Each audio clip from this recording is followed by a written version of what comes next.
Then I have a guy saying such a cute guy. I'm cool with that. I have a wife. I don't swing that way, but that's cool. Thank you.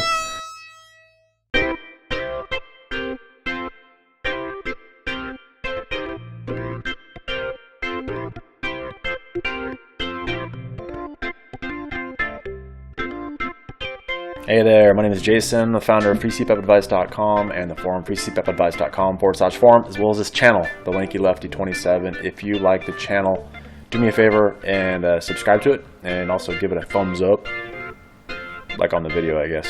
So this is, I think I'm gonna start doing these. I've done a few, and I'm just gonna call it the Purge, because I get a lot of comments on my YouTube channel, and a lot of them are really good questions.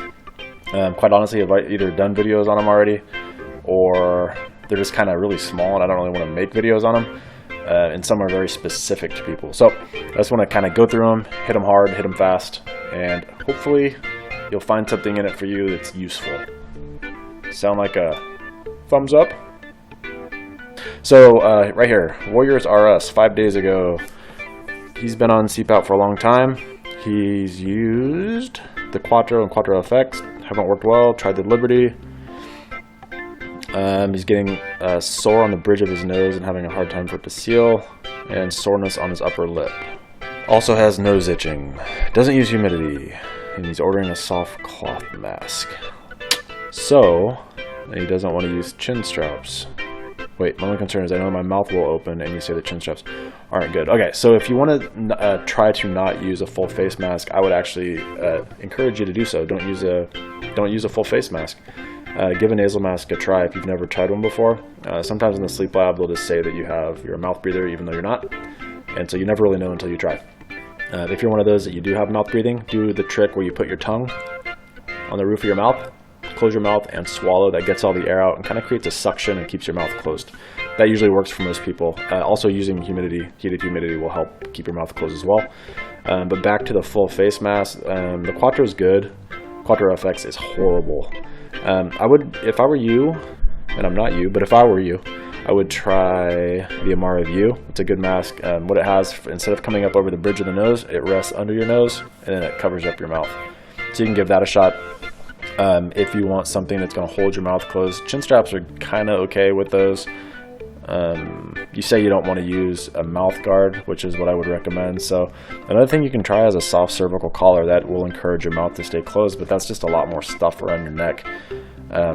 Anyway, as far as other ones, I would recommend full face masks are the simplest by Fisher Paykel. I would try the Quattro Air. I would try the AirFit F10, which is another ResMed one, very similar to the Quattro Air. I think I'd probably stick to those. The one that you referenced, the cloth mask, is Circadiance Anu, and that one, the sizing seems to be a little off. I really like the mask, but it really doesn't fit or seal well for probably a large majority of the people that try it. Those are my thoughts. On to the next. This one, I think I must have done this. I apparently got to this, but what I responded to this guy, this is like, I guess, a little housekeeping I want to talk about. This guy had a problem where his mask, he'd have his mask off and the pressure would turn on his machine, and then he'd take the mask off. Wait, it would turn on when the mask was off and it would turn off when the mask was on. What I said is, hey, do me a favor, look into whether the auto on and the auto off are enabled, and then let me know. That should fix it. If there's a question that gets answered on here, just to let me know, because I actually learn a lot from you, the users. I use it myself, but I'm just saying the broad me is one person, you is a whole lot more people. So if I get feedback of what works and what doesn't, it helps us all kind of figure out what works and what doesn't work. And so if you just give me, like in this instance, Guy, I'm not just like, Guy's not the only one that does this. I don't know that he won't, but I'm just saying, come back at some point and just kind of answer it and say, hey, it worked, or it didn't work, or here's what I did that worked, because it kind of helps out everyone. What's the best mask for a female using a simplest? I like it, but still have a bit of leak and was never really fit well. So how should it fit, basically? Should I try a small versus a medium? How should I compare? Well, let me do this. So as far as fitting a mask, you want the top of the cushion to fit right here. This is called the nasien. It's a low spot of, so here's my eyebrow ridge, sticks out farther. Right here, it's a low spot. That's the nasien. So you want it to go from the nasien, and then you want the cushion, not the bottom of the mask, but the cushion, so the cushion comes out and it usually comes up under. You want that part there with your mouth slightly open to be 1/4 of an inch to 1/2 an inch below your slightly agape mouth. So right here, or like right in this area. That's where you want it to come down. So whatever that is, if that's a medium, if it's a small, usually if you're kind of in between sizes, you want to err on the side of larger. I have a video on this. I think it's called How to Size Every Mask. So I have one on nasal pillows as well, and nasal mask. But that's basically it. So as far as what's the best mask for a female using it and you still have leaks, well, if you already have the simplest, I'd actually try, there's a product I like called the Padded Cheek CPAP mask liner. You can find it at paddedcheek.com, but it creates a buffer and it can help with leaks. I'll just leave it at that. The other thing is, if you're not cleaning your mask regularly, start cleaning your mask, because sometimes that oils from your face will kind of lube up your silicone and it makes it not seal as well. So just cleaning your mask actually helps out quite a bit. How does it compare to those other masks? I don't know. Just try the mask you have first. But the Resmed Air is nice. Oh, the Air, it looks like AirFit F10 for female. I think they're both good. You know, they're both right up there. They're very good, both of them. So one may fit you, one may not. You may love both of them. I don't know. Just give them a shot. So I did some videos on the Hurricane CPAP dryer. If you haven't seen it, check it out. I did part 1 and 2 just because it was so stinking long because I had too much footage. Still didn't use it all, but looks like they're going. So I mentioned in the video that this Hurricane CPAP dryer would also work really well with kids, baby bottles, pacifiers, stuff like that. Because what my wife and I used to do when our kids were really, really young is we just put them on the counter to dry in those like drying racks. Well, this is basically a sterile dryer, the Hurricane, and so it works awesome on masks and tubing. And what I was saying is, I think it would be really good for the like baby stuff, you know, like the pacifiers, bottles, stuff like that. So it looks like they're trying to target that now, and they started up a new website, babybottledryer.com. Can you make a CPAP machine out of Legos? I already did on one of my other videos. I have recently purchased a big phone triangle. Okay. To put at the head of my bed to make me sleep on my... I recently purchased a big foam, I'm guessing. Autocorrect. A big foam triangle, keep it at the head of my bed, keep my head up and my head raised. I'll let you know how it works. What do you recommend for cleaning the mask, hose, humidifier, water? Okay, perfect. Glad you asked. Okay, so let me start this off with, I have a product that I sell off of Amazon, and I would not buy it fulfillment by Amazon because the jerks keep damaging my stuff in shipment, so I'm going to be fulfilling it now because I'm sick of them messing it up. I have a product that I sell called Mask Bright. It is a CPAP mask cleaner, and by cleaning what I mean is it degreases the cushion of the mask. Kind of what I was just talking about. To get a good seal, you need to be not greasy. The face oils prevent good seals, so your mask will leak, and it also degrades the mask, just your oils being on it. So you need to clean it, and you need to clean it somehow. So hot soapy water works just fine. Dish soap and hot soapy water, clean it off, rub it, get all the oils off, and now you have to dry it. But you know, filling up that water basin and using hot soapy water takes a long time. I think I have a video showing that, and it takes a while. So I developed Mask Bright, which is a degreaser for your mask. It also kills naturally some, let's call it schmutz. But what you do is just spray instead of filling up water and all that. You just spray, rinse it off with clear water, and then you have to dry it somehow. Now with mine alone, what I usually say is just use a soft microfiber towel. That works fine. But you can't really get to all the hard to reach spaces, so I really like this Hurricane dryer because you just plug it in, hit 15, 30, or 60 minutes, and that dries it, and it's awesome. I've had it for 2 months now, and it's super easy to use. It's really well made, and a lot of people on the videos here, if you look down and you look those up, there's some people commenting like, I really like this. Some say I just use a fan, but you know, I think it's a great product. I think it's really cool, and I highly recommend it. And then like I said, my mask spray that I make called Mask Bright. People ask how long will it last? It'll last. Really, it depends on the size of your mask and how happy you are with spraying it. But in general, it will last a good 2 to 3 months. Next question, Candace.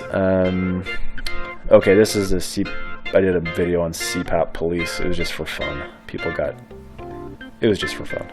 Actually, I've been looking for an opportunity to leave you, so this is actually kind of nice. It's kind of an easy way out. All right, my pressure was at 11 and worked well for about a year, and over the course, my age, I kept going up. Couldn't get an appointment for 2 months, so I changed my pressure from 11 to 12. Took another tube, but my HI went back down consistently under 1. So that's a good, changing the pressure up or down by 1 centimeter of water pressure isn't going to make or break you.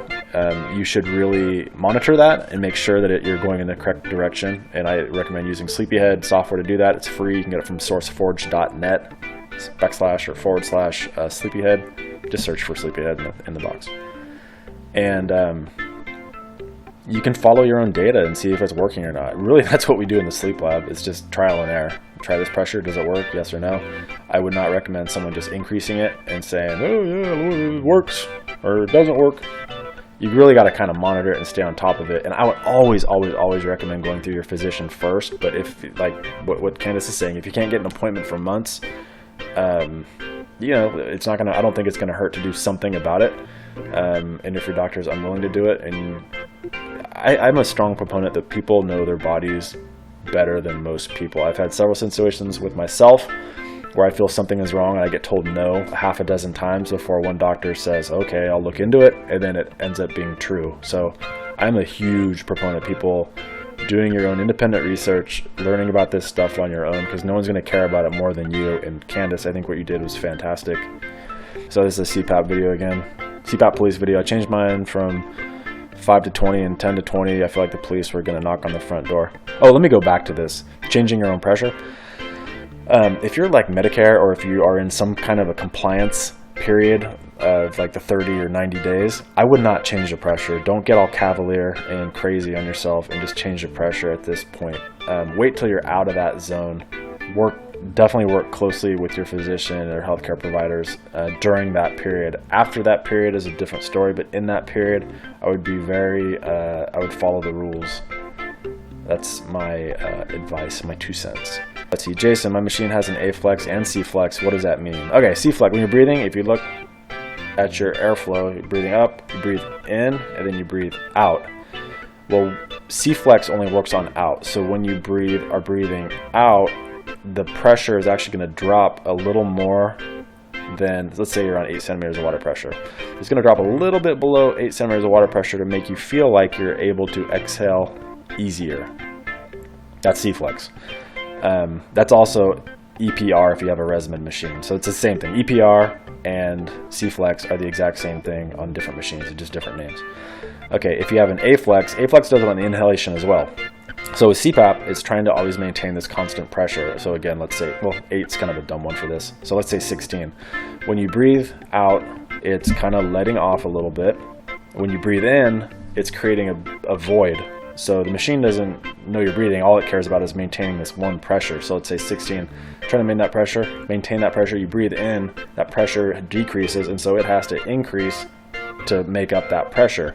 Well, that increase in pressure can hit you hard, and so A-flex kind of rounds out that curve and delivers it a little slower and a little smoother. So that's really all A-flex and C-flex do. They're comfort settings to make the air delivery smoother and make it easier for you to breathe in and out. I'm not a big fan of them after the initial about month or so, but I have a video on that as well.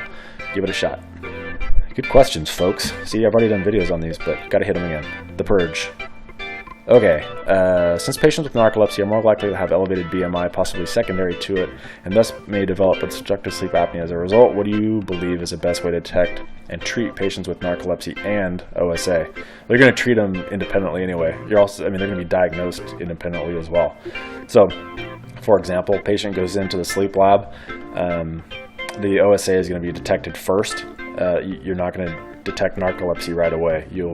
Because the test isn't going to be ordered. It's just the way it is. So you have me. I go in for a sleep study, and they say, oh, this guy has severe obstructive apnea or whatever kind of apnea. I'm going to be treated for that, but in the notes, hopefully, let's pretend like I had REM onset. I fall asleep and I go right into REM. A good tech who's scoring it is going to note that and say, hey, be on the lookout. This person may have narcolepsy as well. So it may be a good idea to order an SLT. Maybe that doesn't happen. So the patient goes into the lab, they get tested, they have sleep apnea, they put them on CPAP, they end up going home with a CPAP machine, not that day, but they go home with a CPAP machine, and they do everything they need to do. They get the AHI down to, you know, nothing, everything's perfect, but yet they're still tired and they're still having maybe cataplexy and other symptoms of narcolepsy. Go back to the doctor and they say, oh, okay, let's go ahead and test for narcolepsy as well. So now at this point, you're going to go back to the lab for another study, and they're going to have you check to make sure the CPAP pressure is appropriate. If there's any events, they usually fix those events during the night, but you go the 8 hours with your CPAP, and then at the end of that, you have an MSLT. So, you know, study ends, 2 hours later you have a nap, 2 hours after that you have a nap, you know, you have 5 of those, like I mentioned in that video, narcolepsy, and then you see if you have sleep on all the naps, and then if, more importantly, if you have REM on all the naps. Hopefully that answers it, but yeah, you basically have to do them independent of each other. Brandon Jones, what a dick. Dude, useful information, but I wish you would not try to be funny. It takes great skill to be a successful comedian. Your attempts are just annoying. What a dick. Oh, hey, the lefty, I want you to know how much I hate stupid videos. Hey, man, you suck. Hey, Brandon, I have a much better idea for you. If you don't like the way I do my videos, 1, you can not watch them, and 2, you can make your own, and you can make them exactly how you like it. Or you can find them from another source. Mr. Jones, I don't need you here. I don't care if you like my videos. I do them with my own personality. If you don't like my personality, get in line. There's plenty of people who don't like my personality. Sometimes my wife doesn't like my personality. Good. I can feel your anger. Let the hate flow through you. It makes you stronger. It gives you focus. So, Mr. Jones, I don't care that you don't like it. Keep being annoyed by it, or stop watching. And you're also wrong. It does not take great skill to be a successful comedian. There is Sarah Silverman, Carlos Mencia, George Lopez. These all suck, by the way. There is some lady that had some MTV special and was in Reno that I saw live. Horrible. Wasn't the headliner, though, so thank God. Margaret Cho. There's that lady from the Mindy Project. Horrible. Then you have good ones. I think Dave Chappelle is awesome. I think Bill Burr is fantastic. You know, and some people, those ones that I really like, there's a lot of people that don't like them. So it's really up to your own interpretation. So like I said, again, you can do your Siskel and Ebert and just critique stuff and never create anything, you know, in the safety of your little nest. But yeah, if you don't like it, go bite one. So let's see, Drowsy Bunny. I was diagnosed with narcolepsy. And my cataplexy isn't always full body collapse. Sometimes it can be as small as an eye twitch, and head bobbing downwards and your knees buckling. I've noticed for me, at least the emotion that happens most is when I'm amused or I laugh, but anger and frustration is a close second. So yeah, you know, you're right. I started this off, oh, I'm sorry, Brandon Jones. I was trying to be funny and just get something to hook people into the video by doing the collapse at the beginning of it. But you're right, yeah, it's certainly not always a full body collapse, but I didn't want to like go, hey, I have narcolepsy, then like, because then people would be like, dude, what's he doing with his eye? I think the joke would be lost. On some people, the joke is always lost. On some people, the joke is always lost. Oh, I have another hater. Mr. Boo Boo Gurgly, what was the point? So the point of this video, it did have points. Most of it was for fun. There's absolutely no meaningful information whatsoever. I had someone who on YouTube said, hey, I want you to do another video with Legos. I think they're funny. Someone thinks I'm funny on this. He said, I think you're funny and I want to see another video with Legos. And so what I was also trying to do is drum up some more views. And so I was using in the title I was using keywords, and I made the video around the keywords. It would just hopefully get more viewers. By the way, it worked. It has tens of people watching it. So it was mostly for fun, and mostly because I've always wanted to do just kind of a spoof on, like, really, there's CPAP police that are going to come if you change your CPAP pressure.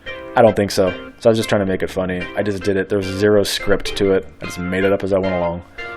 And then, look, this guy's commenting too. Well played, sir. Well played. I don't know if he's being sarcastic or being serious. I just assume people are being sarcastic. Then I have a guy saying, such a cute guy. I'm cool with that. I have a wife. I don't swing that way, but that's cool. Thank you. I have this mask, had it for about 8 months now. I've grown to hate it. So that's about the Wisp.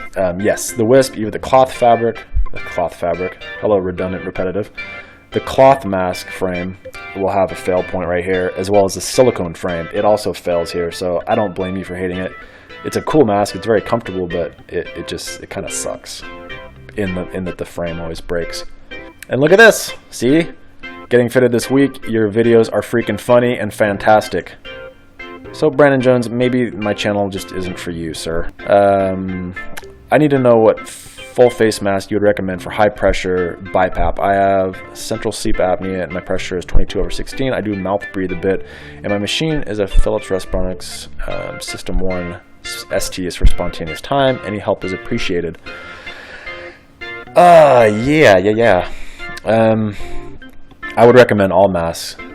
I don't think it matters what mask you use. They're all designed for high pressure.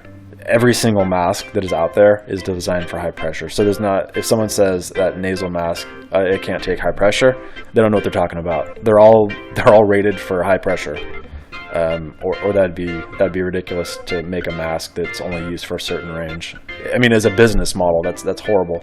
I know business model is the last thing someone called Free CPAP Advice should be talking about, but that's horrible. So they are rated all the way up. If your sleep tech told you that, they have no idea what they're talking about.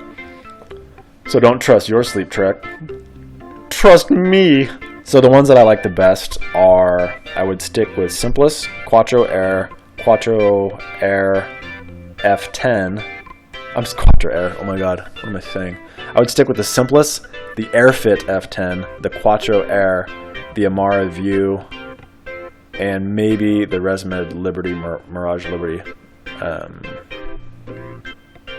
Those are probably all the ones I'd stick to. Quick question. My husband bought a DreamStation APAP. The pressure is set at 5, but it's not high enough. I increased the pressure to 13. He isn't benefiting as of now. How can I increase the pressure?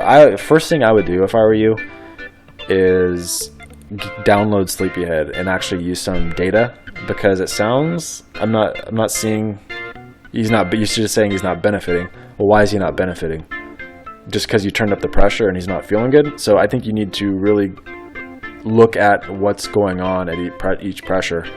You have an APAP, so set it for the range. Set it for like 5 to 15 or something, and then just see what happens and where he tends to end up with on Sleepyhead. That's the best way to go.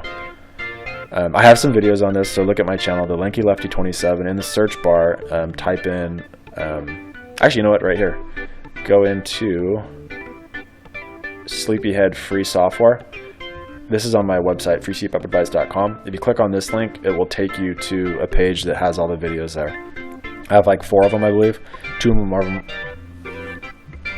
dude, every time, I swear. Alright, I'm telling you, every time I do a video, I get interrupted. Every time. So how can you increase the pressure? Oh wait, that doesn't make sense. He was set at 5, but that's not enough. I had increased the pressure to 13. How can I increase the pressure? Well, you already did it. I don't understand that. You already increased it, but now you're asking me how do you increase it? I don't know. You do what you did before. But I wouldn't just increase it. Look into the data. Use Sleepyhead and actually get some data before you make any pressure changes. I'm an advocate for people taking the pressure changes into their own hands, but I advocate you doing so in a responsible manner and with some actual data to back it up. Unless you're doing small tester nights and you know that you're testing it on those nights. Yeah, I'll leave it at that. Mahmoud? I don't know how to say that. Mahmoud? Excellent review. I felt like I was trying the mask on myself. Thank you, sir. Matt, thank you. I just had a split night study and nothing was explained well in my first ever panic attack. Felt like I was suffocating. Couldn't breathe normal. After the explanation, it makes sense and probably would have helped me at 1 a.m. when they strapped on the CPAP mask. Yep, I try to do these. I don't know how to get these to people before they actually have their studies, but hey, the information's out there. Hey, if any of you liked any of my chattering, please go to 2 locations. I have on my website a donate button. If you could donate a couple bucks, I'd be super appreciative of it. And also, I have a thing called, it's at patreon.com, patreon.com /free CPAP advice. And if you donate, like seriously, $1, $2, $3, $4 a month, it's like a coffee a month or something.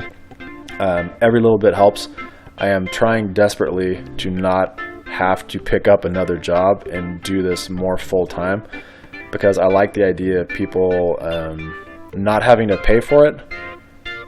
And I'm trying to balance that with, I need to make money because, you know, groceries and crap. So I'm trying to find that fine balance of keeping this free, yet hoping people will kick in when and if they can, if you know what I mean. It's a weird balance. I understand. It's a horrible business model. Free CPAP device. I mean, that's super dumb. Really dumb. In hindsight, probably shouldn't have done it. Super dumb. Anyway, that's it. Hopefully you enjoyed this video. I understand it's just the purge. I'm just trying to get rid of these, not rid of them, but trying to answer these questions as quickly as possible without having to do a bunch of stuff, a bunch of videos independently on them. So please like and subscribe, and hey, donate a couple bucks if you can. Thanks. Bye.